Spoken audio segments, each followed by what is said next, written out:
Galactic Historian Radio. We are joined by Debbie and Natalie. Welcome to the show. Thank you, Andrew. Hey, Debbie. Hi, Nat. Hi, Andrew. Happy to be here. How are you doing? This has been just a unique week that's gone on, and we've got some exciting stuff to share with some people. In a little bit, we're going to be playing a video. But right now, we're just going to take a minute, and everyone, we want you all to relax. You're here at Adventures into Reality. And in this adventure into reality, we're going to be posing questions, answers, philosophy, belief systems for you to go back and take apart on your own, so that you have your own opportunity and your own individual journey to have more and more pieces of the information to your own personal puzzle that is paradox. One of the things that we face all the time when we're growing up is what is real and what isn't.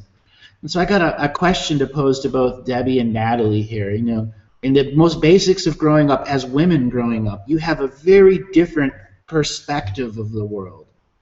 How do you think our perspective of the modern women is going to change as awakening becomes more and more regular to people? Kind of like as the divine feminine starts to emanate itself through the female being. You know, sensuality before sexuality. Yeah, I mean, I think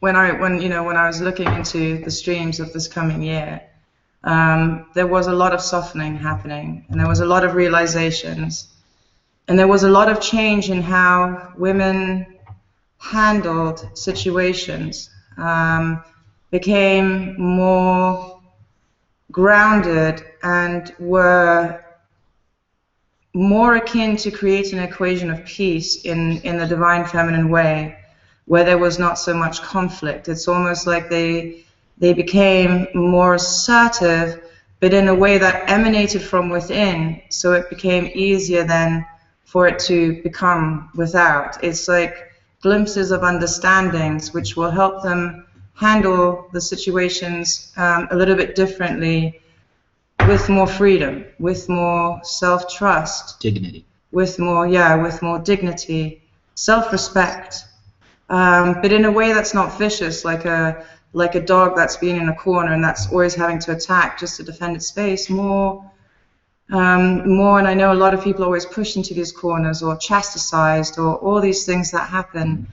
I think the divine feminine is going to emanate more of an inner core strength that will create a more of a peaceful way and actually even evade the equation coming to that much of a reality. More, they'll be sensing things more, being able to say things in one manner or the other, or no, to go another way. I see also with the scenes, when you look at the real 3D matrix scenes, where the young go clubbing, and you've got the bars and the discos and all of those things, and spring break. Stuff like that, summer holidays. I think what's going to happen is what I was looking at, what it's felt like, is that things will become really clear and people will start to make a stand, but it's going to be a stand in a very, very different way to what people have before encountered. Other equations will come, whereas normally one would react one way. It's almost like another thought process will come in. Another attitude and understanding and observation of the perspective will be there, and therefore you'll give a different equation to it. You'll give a different wording to it. You will emanate it, see it differently, and therefore also the chemical reactions in your brain will give you a different feeling. Not so much that heart beating in fear when trying to defend your space. Not so much having to be a certain way. Being more in love with who you are as you are, rather than what the Matrix depicts you to be. Gently. I mean, of course, there's always the one and the other ends, but the masses in total will start to gently awaken in that way as the divine feminine comes through. And I feel this also for the male, as we're so entangled, not just the female. I mean, I know you're talking about the modern woman. And I asked that question because some of these videos that we're going to be playing, men and women are going to react to very differently. There's specific programming.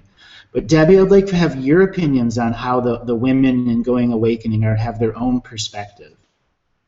I noticed that, during probably the 70s, when the women were burning their bras, the 60s and 70s, and they were trying to assert themselves. And I find that the energies now are changing.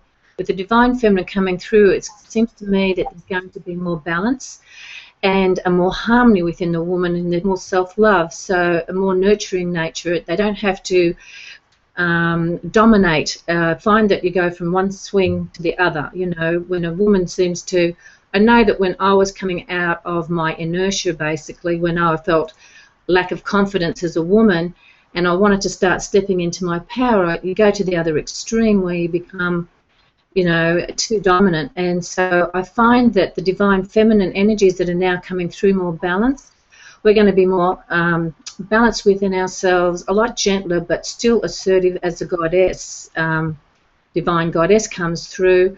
And I find that the men also are going to respond in the same way. Yeah, they're going to have to respond in the same way, but the filter of male and female is going to be very, very different. Example, much more men have the war patriot programming than women. A lot more women have self-hatred programs than men. So that perception, that filter is going to influence both the way the sacred masculine and the sacred feminine awakens. And like I said, in just a few minutes, we're going to be playing some videos. These aren't disturbing videos. These are videos of what's happening modern in the now. And a man and a woman each see something different. Just like in a crime scene where a cop has 32 different witnesses, they all record something different. And we have so many thousands of experiences from ghosts and spirituality and historical Akashic records, UFOs. Each person's experience is individual with their own perception filters built in. One of the things that the men are going to have to deal with is defending the woman. That initial thing, that fight-flight, reptilian mind mode, defend my woman, caveman, beat chest, go forth with club, beat alien down. When in fact that's not even the most obvious choice. The most obvious choice is to stand in unity. That is going to be the male challenge.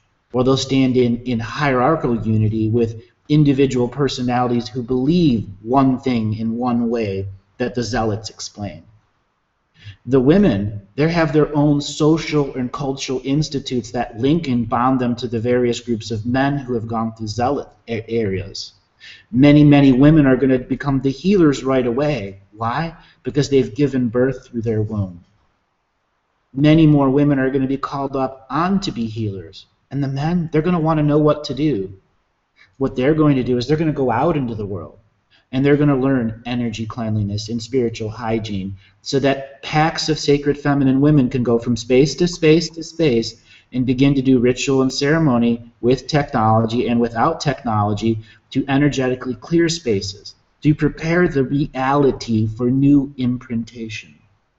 And this is something that I'm going to bring up. What is imprintation? So, Kat, can you roll the video from the beginning? And we're going to, just without any music on it, we're just going to talk about this particular video. And this video is titled 2015 is Strange, Part 1. And this is just January and February of 2015. And it's a 22-minute video. We're not going to play the whole thing. We're going to skip through it. But there are some things that I'd like to show you in there that each individual person is going to perceive differently. So in this month-and-a-half span of time, this individual person has collected all of these videos and has made one heck of a shocker. Now, I'm the one that's been saying nothing is going to happen until we make it happen. This individual is making it happening by showing people who are going to go into each individual perspectives and go, what does this mean to me? Because you could have one personality that has never believed in the truther movement in any way, shape, or form and has no spirituality, but once a week or once a month on TV, he tunes into a paranormal show that may have a clip or two of a UFO that may be real in 1967. So now you have a modern personality coming into a whole new truther movement who's going to be exposed to 22 minutes of unexplained videos. Unexplained. Science is not going to take them on in any way, shape, or form. But we, these individual perceivers, can take it on. And look at those individual clips that trigger you in your own way. There's one clip that we're going to come up to in a little bit that shows an Arcturian light vessel, many, many hundreds of consciousnesses of individual peoples that's being attacked by a Earth-based technology and being killed. Yeah, that could put fear into people, but those individual Arcturian explorers, they knew what they were doing when they put their light bodies into a vessel. They knew the dangers, but that's the unpredictability of living at that higher dimensional of light expression. Energy has just changed. Light has just changed into a new form, and they knew that. There's other scenarios in this video where you see meteors coming down, and at one point in the video, something ejects out the back of the meteor and takes off. That is called prevention of millions and millions of lives. Some caveman out into this space decided to throw a rock at us 32 million years ago. And it's been floating and floating and floating until finally... Боже! Мальчики!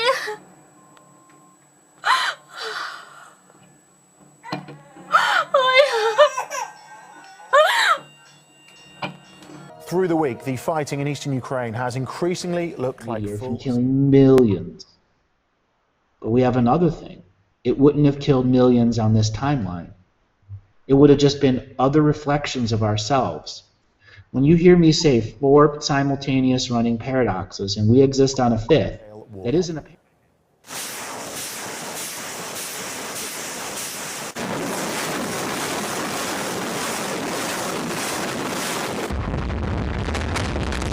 Drop their robes and simply say, I'm done with this. There need not be any natural disaster.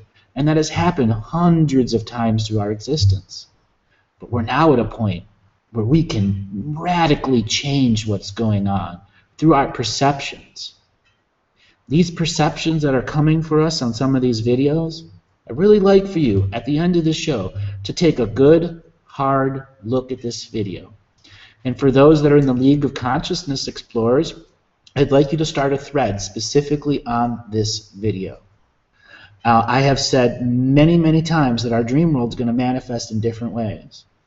And then there's going to be those things that are just in the sky that are absolutely 100% undeniable. It's individual mystical experience for yourself. And I need to go and grab my power cord. He forgot his power cord, but about the person who put these things together, last messages. I've been watching this being's work since about 2011, 2012. And if any of you have time and you are interested, there's some really, really cool phenomena that's being captured. And it's always great to have a friend like Andrew, because then you can go through these things that you can't gauge for yourself. And you have some understandings, and then you can check them and ask the questions accordingly. And sometimes the things that come out, it just gives you a whole different perspective. But with that perspective comes a whole new understanding and revelation of what is all out there, how unlimited this all is. And that gives great joy and great bliss to see how possible everything is becoming, that we're bearing witness to these things now is beautiful. It really is, because you can see now that we're not in cave. Things are getting through, which means things that we're bringing out are also getting through. It's becoming more malleable. It's beginning. This separation is beginning. And it's really quite exciting. Another thing with this this little clip, it's 23 minutes, and you'll see some scenes where the author just covered the war in Ukraine. He brought these clips in right in the beginning, or this being brought these clips in right at the beginning, because there are a lot of people that are really ignorant to the truth about what's happening in our world, because a lot of the propaganda news doesn't show these things. So this being mixes a lot of phenomena together, sometimes just clips on what's happening in the world so that you realize it is this way. And then clouds and phenomena of the sounds, the boom sounds. He did a whole big thing on that, she. So that's just another thing.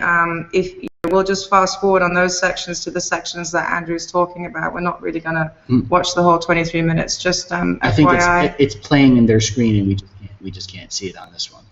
So I'm talking whilst it's yeah, playing. it's playing. I believe so. Yes. So we have to tell them when to stop then. It's all right, just relax. We'll be fine. All right, so Debbie, Okay. I know you have seen some of the video. Did you have anything that you'd like to talk about from some of those images? I've got a plane coming over right now. One of the ones. Word, you have the plane. And the dogs, and, you know, the power cord, the dogs are barking, and then you have to play. Come in, please. The one that really fascinated me the most was all those light shows in Brazil, where it looked like one UFO that split up into another one and another one. That really fascinated me.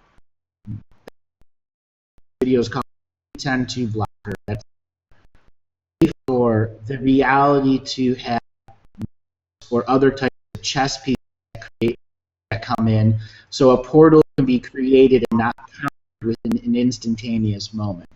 It's like putting in hundreds of layers of camouflage shields, no idea what the actual focal point is going to occupy humongous portions of the sky and for the next, so that they attempt to get stuff out to the tray that's going to operate and send technology back to the negative dimensionals that we're working here. And it goes both ways.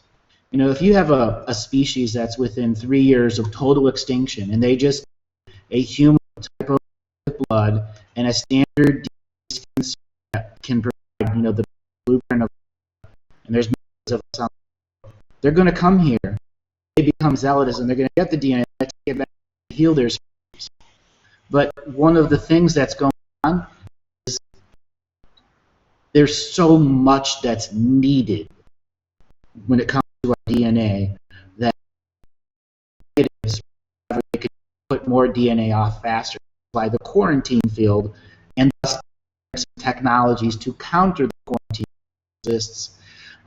So one of the big things, and we humans look at the skies, we know the pattern that's in, we know what the Big Dipper is, other things, and get to a point where you'll look up and there won't be this something else there, and you're going to go that in the horizon. There's, you know, part of the video there, you're going to see, how do I say it? There's a light in the sky that looks like a planet or a sun that's rising. Where did that come from? You know, that's that belief system that there's another planet moving through our solar system called Nibiru, created by the Anunnaki that came here. Well, I can tell you that's not Nibiru. What that is a planet-sized vessel that is transversing our solar system. And our solar system, our current view, has 12 planets and a bunch of moons, and it goes around in its orbital patterns. So it's a high-density object, like a timing belt on a car, and that timing belt on a car determines how different gears and everything are going to come together and work together. So by bringing these planet vessels in that are psychic consciousness with millions of people aboard, they can literally change the timing of the skies, which when we look up going, hey, the timing is off, what is that doing there? That is challenging your very basic belief. What is in the sky? How is this reality real? Is it a hologram? And then we get to that deeper understanding, more and more the hologram.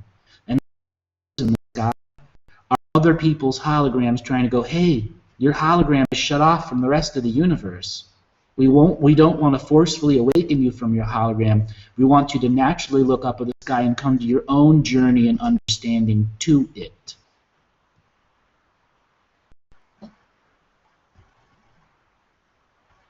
So, Andrew, what would you like to do? Would you like to, I see that Kat's playing some of the things as I'm checking here what the audience is viewing. Would you like to go to the 1 minute where there's the Arcturian light vessel? They're about 40 seconds behind us. So in that particular, there we go. Yeah, they're about 40 seconds behind us.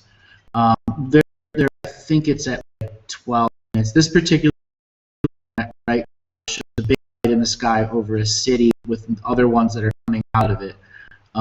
That's a classic incursion vessel that is here to either remove technical blocking units that are above particular cities that are creating frequency grids inside our electrical wires that come into their house. You know, oftentimes people say they hear high-pitched ringing in their ears. Sometimes that's literally coming out of the sockets in your plug. They can alter the cyclical waves of electricity coming to your dead post ground and create a resonant frequency that can be very annoying to you. But what it does is assist all of their other technology to be much more effective against you. And when you see multiples coming out over cities like that, they are taking apart that grid that's creating negative resonant frequencies that are stopping you from able to connect to the natural earth that's around you. All of the technology is preventing you from touching the ground, and you know, from your rubber-soled shoes to the type of cell phone that you have is meant to connect you into the system of domination and control culture, materialism, consumerism, without reflection and retrospection. You know, when we don't have reflection and retrospection, we can't go forward as humans. That's why so many people, when they look at some of these videos, are astounded. They're so damn astounded that they go, how could it be? That's the thing, the lie is that big. And we have to get back to an understanding that the bigger the lie, the more to it is. And that's just unfortunate in the position that we're at now. There's hundreds of different videos showing different things going on, like the one that that's playing now shows a meteor coming and the vessel coming out of it, so what I talked about earlier. There's hundreds and hundreds of videos like this. Dozens and dozens of videos which we were never told about, some of them being the size of houses, buses, or apartments, and they're being taken apart by dimensional forces, by our forces. Why? We're at a point, a true tipping point, where for domination and control to exist, it has to have our energy. Domination and control will never use its own energy, because the second it's using its own energy, it has already lost the game completely. It works off of us, who have had instructions for millions of years, who fill in the blank for the slave instructions, and go and go and go. And they might come in there and poke this guy to do this, and poke this guy to do this, but it's still running its own. And we're at a point where no energy, no system. And things like this can manifest in the sky. There can no longer be those people who pop out of nowhere and who are the debunkers who say that every video is fake. It just takes one to be real. This one is the consciousness exploration vessel that's being torn apart. People will be able to find it on the screen. It just fades right out of reality, totally. And there's another video of a lightning being that's being taken apart also. Some of the facts that are going on. People ask me, how do you know this? I can tune into space and time. Just last night I was looking at a piece of artwork of an old ancient horse that was given as a gift to someone, and I just tuned in and realized how old this thing was. And it took a while to get to its true story, because it's a piece of artwork. And in the Akashic records, we're connecting to personalities. So I had to interpret what the personalities were doing and going through. And I learned something from doing that. I mean, I do this all the time, but that particular piece of history was resolving their issues with their own spirituality, their own things that had gone on, and they honored it in this antique bronze horse. What are we going to do to celebrate our great changes? What memorials are we going to make that say, we woke up? We woke up. Is our YouTube's videos going to be our memorials to saying that propaganda was false the entire time? Are people like David Icke gonna have statues to truth around them and high schools named after him? I was kind of thinking that one of the memorials would be your Galactic history series, the first, like the first. Advance, yeah. In its own unique way, it woke up a tremendous amount of people. Yeah, I mean that was just amazing. Lance and those guys, they did great. Mm-hmm. And then what the whole, now you're taking it a step further with all the technologies and the studios, and the crews you're bringing in. I mean, it's just. I think that would be a really good start somehow. You know, these are the first steps. This is how we began. These are the contemplations we started to pose ourselves. And these are the things that got us started. This is how we began. This is what we had. We didn't have anything else because 80% of our DNA is memory. Yep. Memories have been imprinted. Where do we get our memory from? Where do we actually know? Oh, okay, it's a resonance. It's a knowing. It's that inside your soul thing. But sometimes we need something to start that up. We need a trigger, a moment, a word, a smell, a deja vu, perhaps, that you just think, hang on a second, hang on. A perfect moment of infinite beauty, and when you come out of it, it sticks. Exactly. And it just emanates from you. It's within you. It can never leave. It's a knowingness. And I remember when I came back, I didn't have an internet connection where I was working with the whales there. So when I came back, I caught up on all the shows, and I'm like, wow, so we were talking about that, and we were talking about that privately as well, about all the things that came up on the show, and the synchronicities of all the wonderful things after watching what you guys were talking about whilst I was away. It was really, really fun. And you were visiting the whales and the dolphins and getting your deeper interconnection, and we want to welcome Natalie back from her deep ocean incursion. It's great. I mean, it's strange to be on a small island with so little people and be in silence, and then to come back, just the airport alone. And I was remembering my light language. I mean, especially on the plane, there were all these people, and some of them had been drinking, and they were coming back from a warm place, and just making sure that I had everything secure, because you're so open at that time. You've been in such a different space. You need to slowly put the shields back up again, so that when you go to these places, you're not just hit by everything that comes through. So the light language stuff that you gave us, that really, really, really telling helped. the TSA guy. Oh my good. Oh, that's right. Yeah. Oh, that wasn't a thing in itself, I tell you. Oh, gee whiz. And for those people that are in the League of Consciousness Explorers, the light language special that you got for Christmas, you'll be able to get into that particular one. And I think it also came with the Mystery Schools bonus.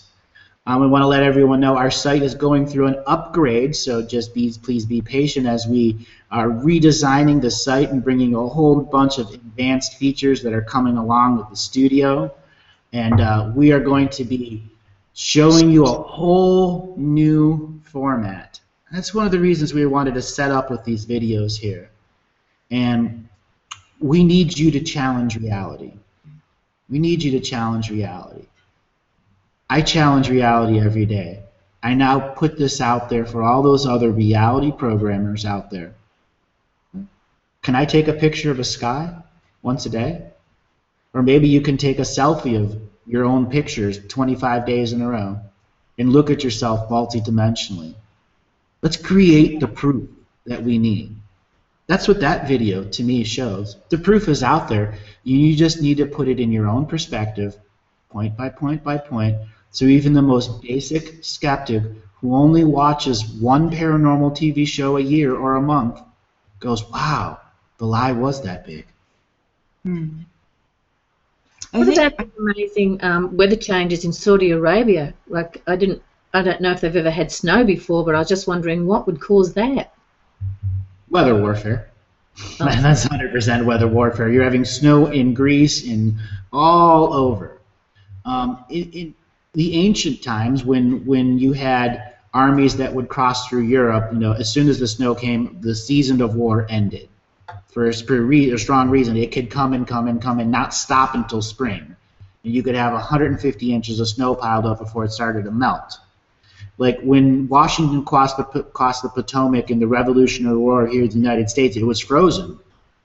That year was the last year that the Potomac pretty much froze over. The Thames River in England used to freeze all the time, every winter. It doesn't do that anymore because the last mini ice age actually ended around 1880. 1880. Okay, now we're beginning to re-experience the distribution of programmed water that was in stasis at the poles, north and south, and being redistributed where? On the places where the water will act as the greatest filter as it goes over the land, whether it's the people on the top or the grounds on the bottom. Everything is going to go through a whole restructuring. This is why I call it separation of densities. You look at the east coast of the United States, they've been hit by storm after storm after storm. They're calling it Snowpocalypse 6 or something like that. But you look at a country like Greece, where they had 10 inches of snow fall out of nowhere. They don't have snow plows. They don't even have shovels, snow shovels. They're using the little square shovels. Ice scrapers, for those people that have ever been in winter, you ever try to drive a car without an ice scraper? It's stuck. It's stuck. You put the windshield wipers on, they grind down, and you just have metal bars there. You use all your spray, what happens? You have one little hole that keeps freezing up as you're driving. Oh, gosh. Speaking of which, they also show in the Antarctic, they show this massive crack. Mm-hmm. That's just getting bigger and bigger, and it's going along the whole thing. And they're just observing, like every 12 months, they fly over it, and this crack is just getting bigger and bigger. Just like those cracks in the desert, remember? I think, was it in Mexico? Mexico. So you're starting to see this. You're starting to see this in the land, The in the eyes, separating. everything's really starting to separate. It's quite fascinating. In 2017, part of the Ross Ice Shelf that was 117 miles long and 35 miles wide broke off. That's one glacier. I'm sorry, just one. And it floated in the water as an iceberg as one whole piece for another 3 years before it started breaking into two pieces.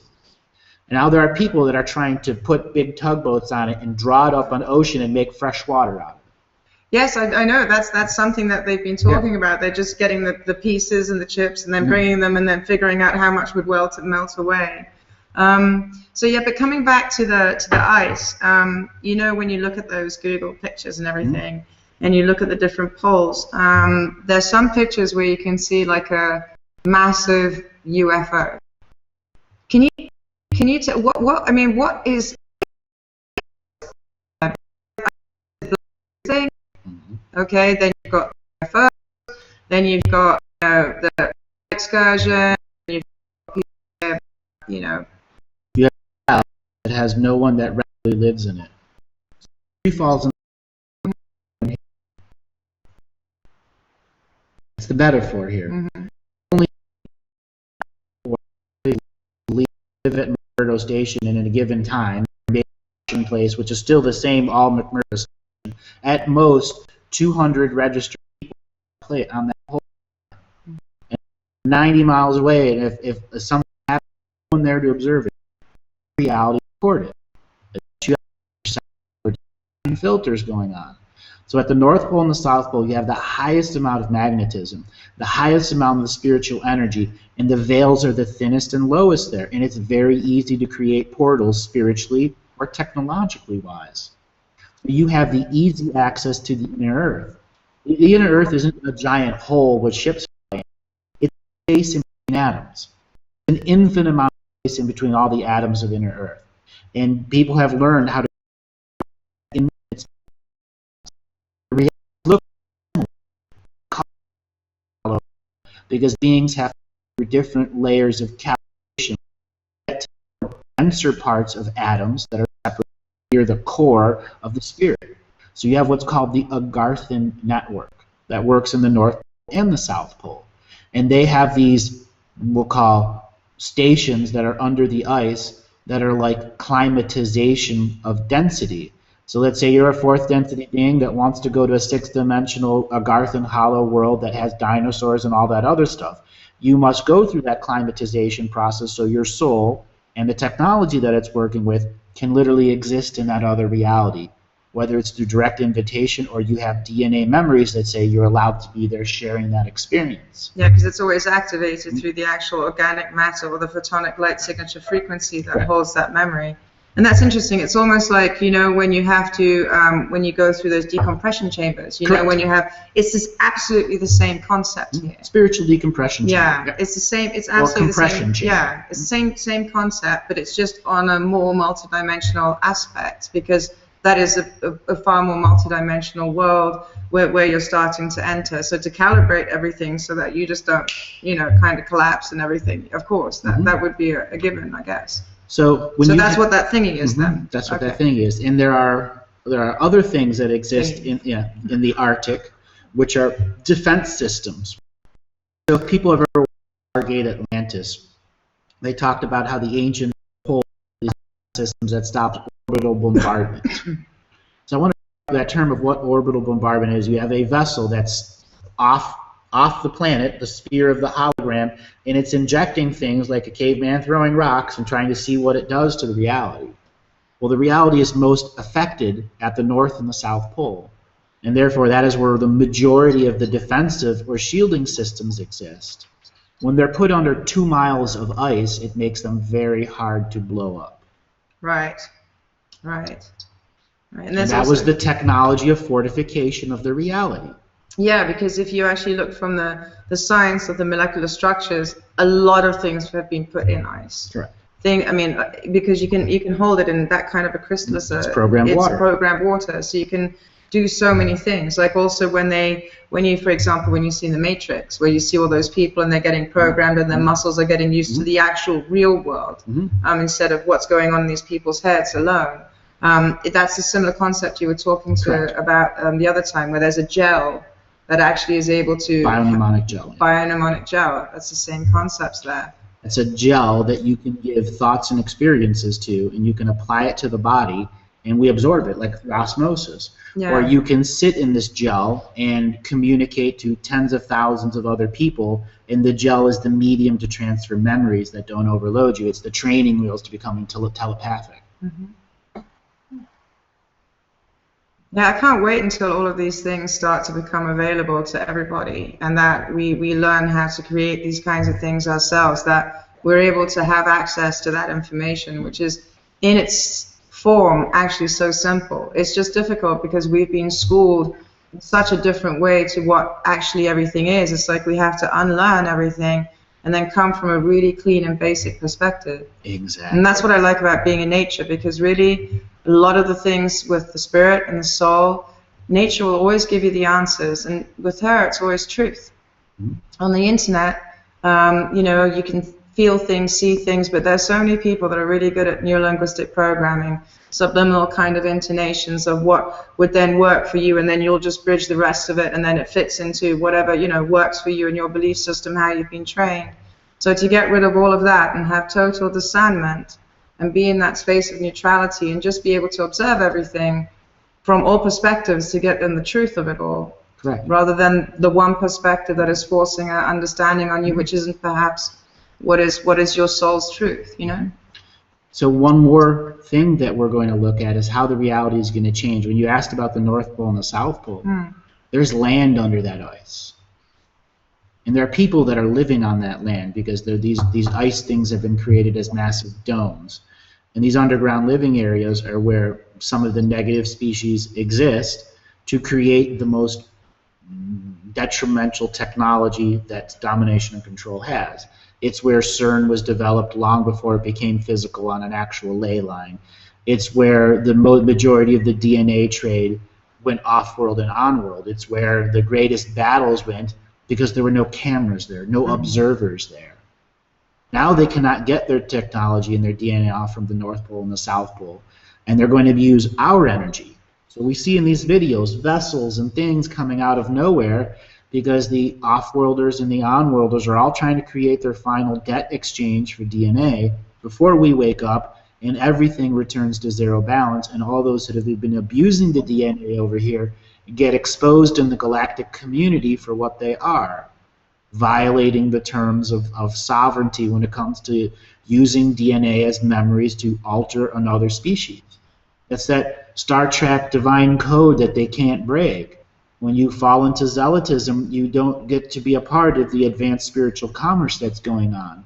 You must change your experience until you can figure out why it is that you, that individual being, had to violate the sovereignty of an entire species, an awareness to them, so that something else in your own lineage survives for your 85 future selves, but not your generations of other species. You're just so totally concerned about themselves.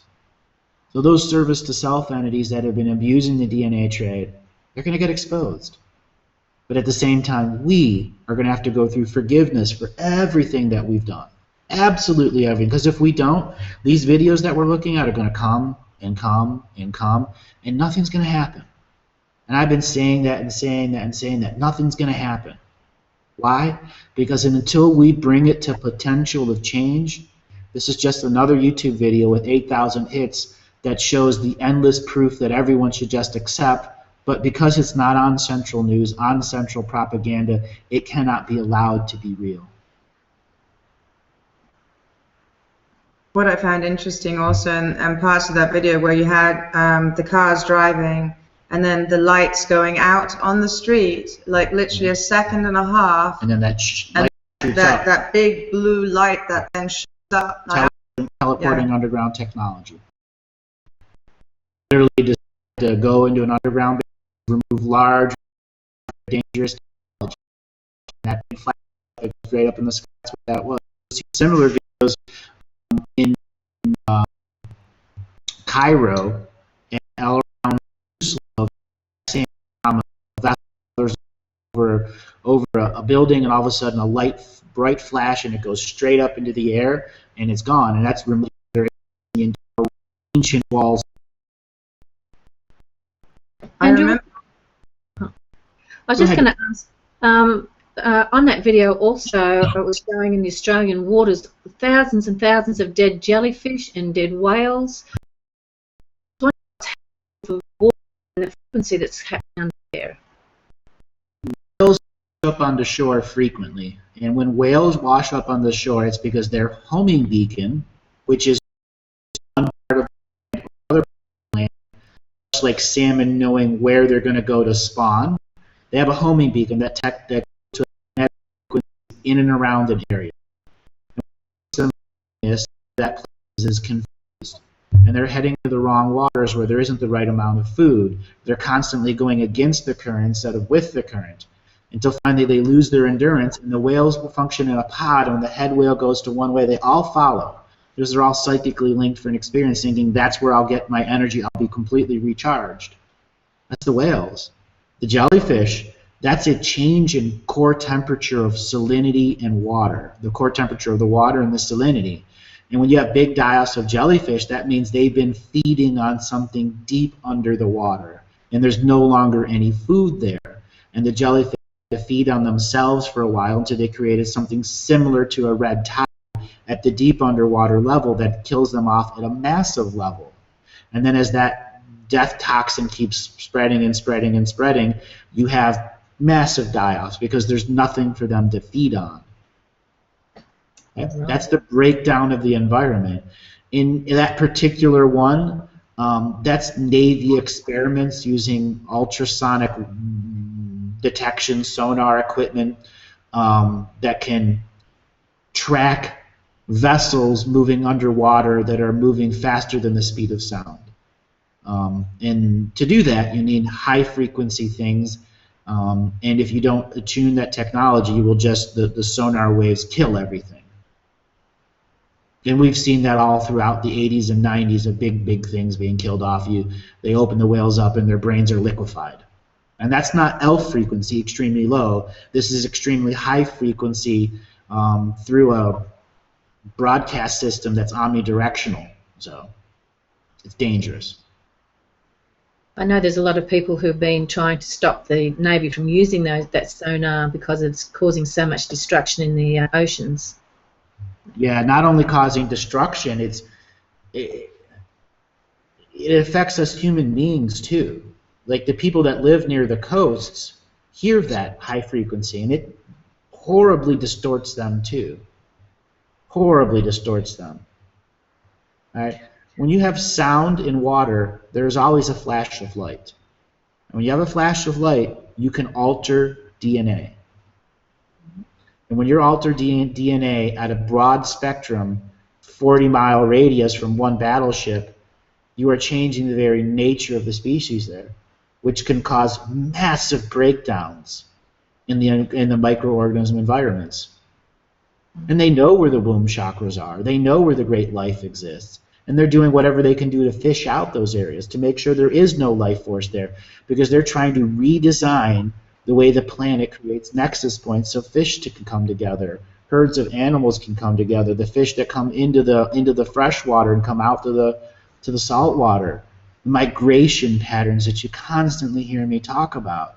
They're trying to alter those so that they make a brand new grid that people will follow, just like they did 30 million years ago when they brought in a new grid and got us off the Lemurian Atlantean grid, which ultimately created a scenario where there were locked out people who couldn't get back into time because they didn't have ancestral connection to the new people who were in time. Right. So like the sonic boom that you hear when a plane goes past the sound barrier. Mm-hmm. And that explosive sound is just incredible. Mm-hmm. So when you have a vessel that's underwater that's going faster than the speed of sound, there are things that we can't even begin to describe scientifically in spirituality, that in spiritual nature, that happened there. Mm-hmm. Dangerous, dangerous, dangerous stuff. So Natalie, were there anything else in the video that you'd like to talk about? Let me think. We had the Volcano. thing escaping. Yeah, so much. What was that? There was. Was it?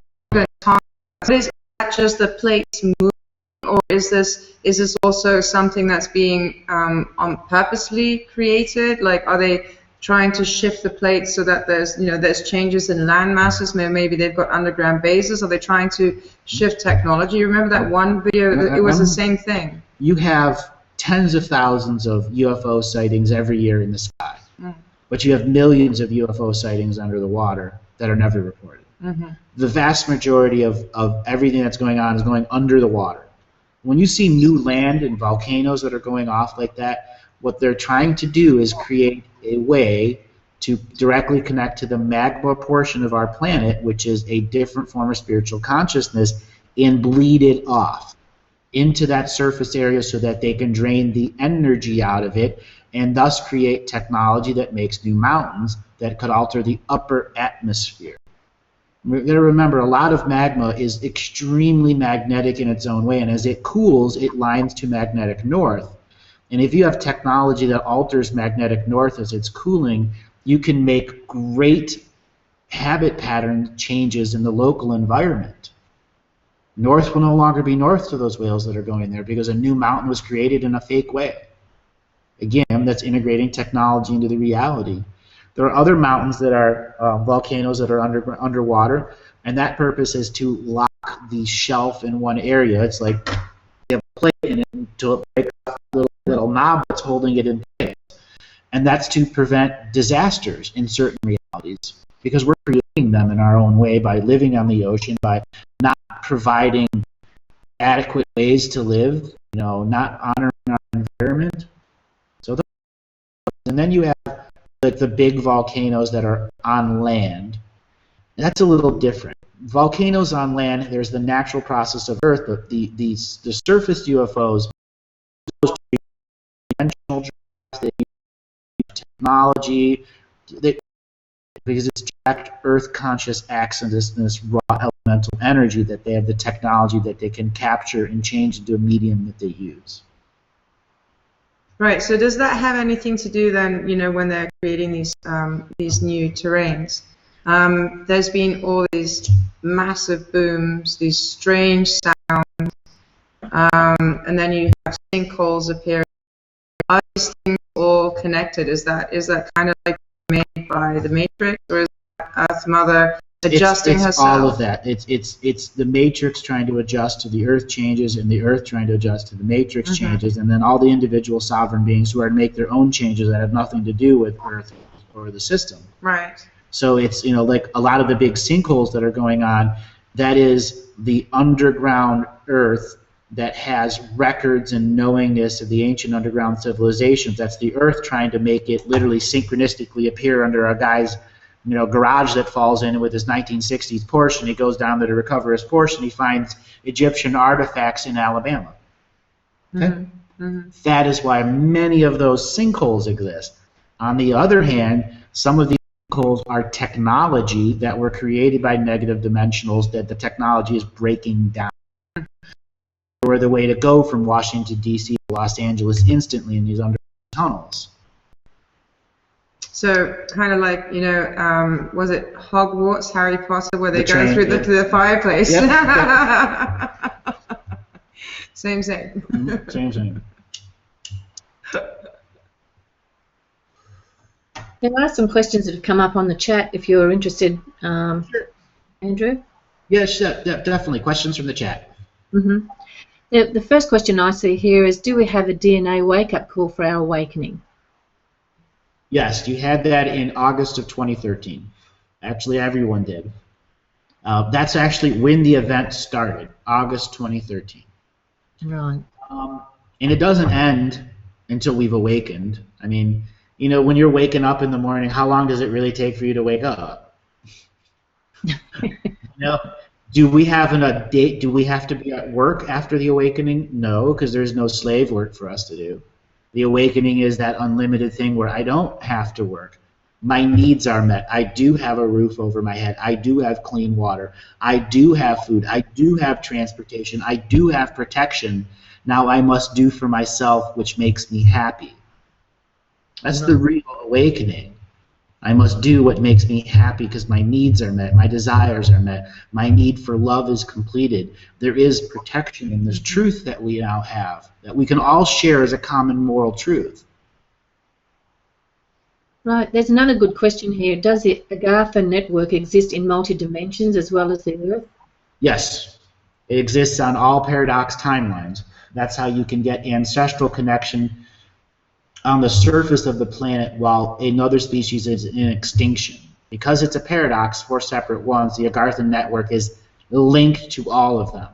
But the Agartha network is its own individual paradox on each paradox timeline until you go into the tunnels and become a non-paradox for just a moment so that you can transverse to another paradox and do something on that timeline before you come back into the tunnel to go back to where you were existing so you can anchor back in a paradox timeline to create something different or wait a million years to see if your plan comes through. Okay. There's another question. It's the interdimensional LaGuardia airport. I could understand that. There's a question here is, why is our DNA so important to off-world species? Oh, because we have all the different layers of experience here. DNA is 80% memories. Memories of what? All the past lives that we've had. As also has DNA programming and technology that says you can die in this reality and then come back and be born into a DNA lineage that has all of the skill sets that you've been working on over millions of years and not have to learn them fresh and new every time. It gives you that ability of master creation. And the other thing, our DNA provides the basic blueprints for other light bodies to begin building DNA bodies. Millions and millions of years ago, they began to do that until our DNA was erased at a universal level 4 separate times. And that means all of those peoples who were using our DNA as a base from 50 million years ago have lost their experience. And so they get their DNA back into their light bodies. They won't have access to their Akashic experience unless they come here to Earth to get a recording of it. And then on top of why the DNA is so important, a species lives. Our DNA has that technology of immortality built into it, not technical, spiritual, putting yourself back into a clone of yourself, which is a lot of what the other species have done. So many other species have removed their sex organs by using DNA manipulation because they went deep into the ancient future and took DNA from human beings before they went through a change. And as they went through the change, their DNA that they stole from the ancient future changed. And it wasn't what they wanted. In fact, that they had no sex organs means they were disconnected from a tree of life. That means they're just souls that are occupying technology, biomechanical suits, without the great experiences of love and all of those other things that come. They're just free-roaming galactic citizens with no anchored home, no anchored planet, only technology that they've created themselves. And for thousands and thousands of years, that was fine for those species until they realized that they couldn't get more souls to come in because they were done with those experiences. And those species went from billions and billions in their society to only tens of thousands. They've reduced that much. And for new souls to start incarnating into their lineages, they will once again need our DNA that creates the great ancestral repair of, here's your memories. If you do go back into the species that now has our DNA, all of those memories you had will be gained back. And with the lifetime, whatever karma you had and incurred with her will be brought to zero balance because you have your memories, not as a debt. They're yours, free, to do what with you please. So that's why it's really important to roll up all our past lives memories, that's coming through and still affecting us. And so it's really good to lift the veils as much as we can and get a balance back into our life. See, it's not just your memories. People don't realize you have your mother and father's memories, their mother and father's memories, their mother and father, their mother and father, and their mother and father, all the way back to the dawn of time, the dawn of the creation of that lineage. So when you share your DNA with another species, it's not just your experience you're giving them in those memories. There may be your great-great-great-great-aunt in 1332 happened to fall in love with an Arcturian that was in a human DNA body and figured out a way to get to Earth and brought that love back. And he doesn't have any memories, but it's just the basic knowingness there's something on Earth they need to complete. And when our awakening is done and they go, just so happened be a Debbie's 10122 DNA sells for a whole lot of experiential exchange because it has that memory that explorer's been looking for 52 million years. Makes a lot of sense. Yes, we are made up of a lot of different cellular memory and DNA memory, as well as past life memory and other planet memory. So it's a lot to take. So many different scales to it, like a Russian egg that gets smaller or a Russian egg that gets bigger. Right. Well, we are nearing the end of the show, and we want to absolutely thank everyone that's joined this really wonderful live show. We are going to be coming to you every Tuesday at 1 p.m. and every Friday at 5 p.m. And every other week we'll have the League of Consciousness Explorers private webinar on the League of Consciousness Explorers. So our next one will be in about 7 days. It'll be the Saturday after that. So if you are not a part of the League of Consciousness Explorers, you can head to the website and sign up for that. Debbie and Natalie, any final words before we end the show? No, it was a great show. I love getting that information on those videos. Just being able to ask you the questions on that, because you always wonder when you look at things like that. So that for me, it was just wonderful to get that information and a different perspective to what we're seeing in the skies these days. Yeah, it was an amazing show, Andrew. I really appreciate all the answers that you answered for us, because what we were looking at on those videos, I wouldn't have a clue what they were, and you answered that so well for us. So thank you, and thank you for everybody for watching. You're welcome. And as we get closer and closer to our next webinar cycle, we'll be having more of these videos that we're going to be putting up for people to make comments on, because we are going to challenge you. Is that enough confirmation? What's enough confirmation? That's what's coming up. What's enough? 1 + 1 = 2. All right, everybody. Thank you very much. This has been a great show, and we'll catch you Tuesday at 1 p.m. Take us away, Kat.